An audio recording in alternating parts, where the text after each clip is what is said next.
복에 대한 말씀 암송기도 암송찬양 시편 28편 9절 말씀.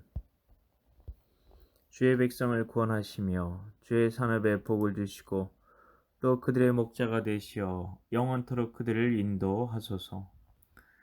주의 백성을 구원하시며 주의 산업에 복을 주시고 또 그들의 목자가 되시어 영원토록 그들을 인도하소서. 그들의 목자가 되시어 영원토록 그들을 인도하소서. 말씀 기도입니다. 하나님 아버지, 주의 백성을 구원하시고 그들의 목자가 되시어 영원히 그들을 인도해 달라고 기도하면 되었을 것 같은데 왜 시인은 굳이 주의 산업에 복을 주시고 라는 말을 했던 것일까요? 이것이 기복주의 아닌가요? 하나님의 영광을 구하면 알아서 해주실 텐데 복을 구하다니 복이 목적이 있는 불순한 기도가 아닌가요? 하나님의 영광을 위해 산다는 것에 대해 우리는 오해가 있는 것 같습니다. 그리고 기복주의에 대한 혐오감이 너무 강한 것이 우리의 문제입니다. 복은 나쁜 것인가요? 성경은 복이 있는 자가 되라고 말하고 있습니다. 복이 있는 사람이 되는 것은 중요한 것입니다. 얼마나 많은 복에 대한 말씀이 있는 것인가요? 이것이 구약 성경에만 국한되어 있고 신약에는 그런 말이 없나요?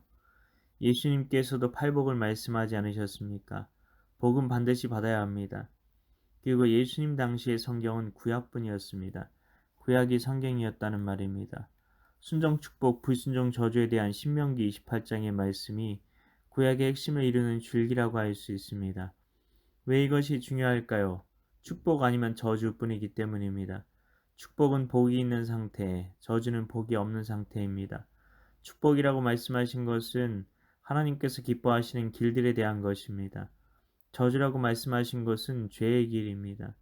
우리는 하나님께서 기뻐하시는 말씀의 길로 가야 하고 죄의 길로 결코 가서는 안 됩니다. 정작 문제는 입술로만 축복을 구하며 신앙을 무속화하는 사람들이 문제라는 것입니다. 하나님을 우상을 섬기듯 섬기는 사람들이 문제라는 것입니다.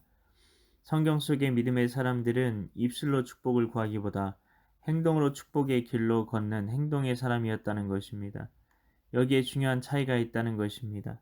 그들은 복이라는 떡을 얻어내기 위해 순종한 것이 아닙니다. 그들은 하나님을 사랑했기 때문에 순종의 길을 걸었던 것이고 하나님과의 바른 관계에 있었기 때문에 복 있는 사람들이 되었던 것입니다. 그런데 왜 시인은 축복을 굳이 구하고 있는 것일까요? 구약 성경에서는 하나님의 축복을 받는 두 가지 중요한 통로가 있었습니다. 부모님, 제사장입니다. 개인적으로 하나님께 복을 구해서 받을 수 있다고 생각했다면 굳이 야곱이 아버지의 축복 기도를 받으려고 형을 속이는 일은 없었을 것입니다. 이 두 가지 통로가 아니라면 하나님께서 직접 복을 주신 경우입니다. 우리는 그렇기 때문에 알아야 합니다. 부모가 자녀를 축복하는 것이 얼마나 중요하고 부모님에게 축복을 받는 것이 얼마나 중요한지를요. 그리고 제사장의 축복을 받는 것이 얼마나 중요한지를요. 부모님, 제사장의 축복을 통하지 않고는 축복을 받을 수 없었습니다. 성경 어디에도 그런 이야기가 나오지 않습니다.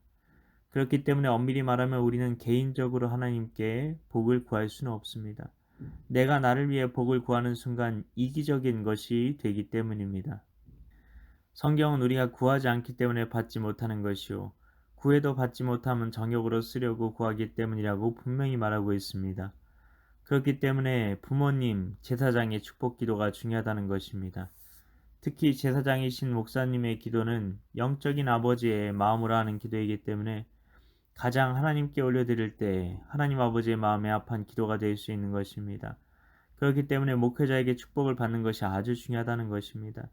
하나님께 직접 받으면 되지 않느냐 생각할 수도 있습니다. 그러나 그렇게 하시는 경우는 성경에 많지 않고 야곱의 경우만 보아도 부모님의 축복을 받은 이후에 그 축복을 확인시켜 주시려고 나타나시는 경우였다고 할 수 있습니다. 그러면 왜 오늘 말씀은 직접 하나님께 축복을 구하는 것처럼 나올까요? 이 말씀이 성경에서 축복을 구한 유일한 말씀이라고 할 수 있습니다. 그런데 내용을 잘 읽어보면 백성들을 위한 기도였다는 것을 알 수 있습니다. 그리고 시편 예배 때 쓰던 찬송이라고 할 수 있습니다. 그렇다면 이 또한 예외가 아니라는 것을 알 수 있습니다. 그러면 마지막으로 야베스의 기도가 있지 않느냐 싶을 수 있습니다. 야베스의 기도가 축복을 구한 기도처럼 보이지만 그는 복을 주시려거든 이라는 말을 했습니다. 우드라는 윌의 불확실한 과거형을 사용했다는 것입니다. 그는 하나님께 복을 달라는 말을 감히 하지 못했던 것입니다. 그는 복을 주시는 하나님을 바라보았고 하나님의 복을 받았다는 것입니다. 우리는 복을 주시는 분이 하나님이심을 기억하고 하나님께서 우리에게 복을 주시기 위해 세우신 두 영적인 권위자를 존중하고 그들을 위해 기도하고 친밀한 관계를 유지하기 위해 노력해야 한다는 것입니다.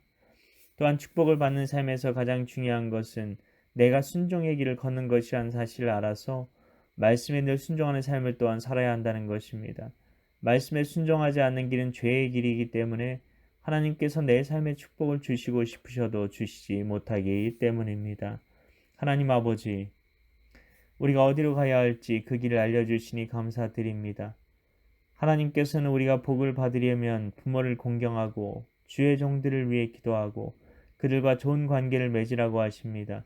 그 이유를 알게 되었습니다. 복을 주시는 분은 하나님이신데 하나님께서 두 영적인 권위자를 통해 복을 주시기 때문인 것입니다. 또한 우리가 순종의 길로만 걷길 원합니다. 하나님께서 축복하시고 싶으셔도 축복하시지 못하는 불순종의 길로 걷지 않게 하옵소서. 이를 위해 오늘도 말씀 암송기도 암송 찬양 가운데 나아가오니 성령으로 임하사 주님의 길로만 걷게 하옵소서. 믿고 감사드리오며 예수님 이름으로 기도하옵나이다. 아멘.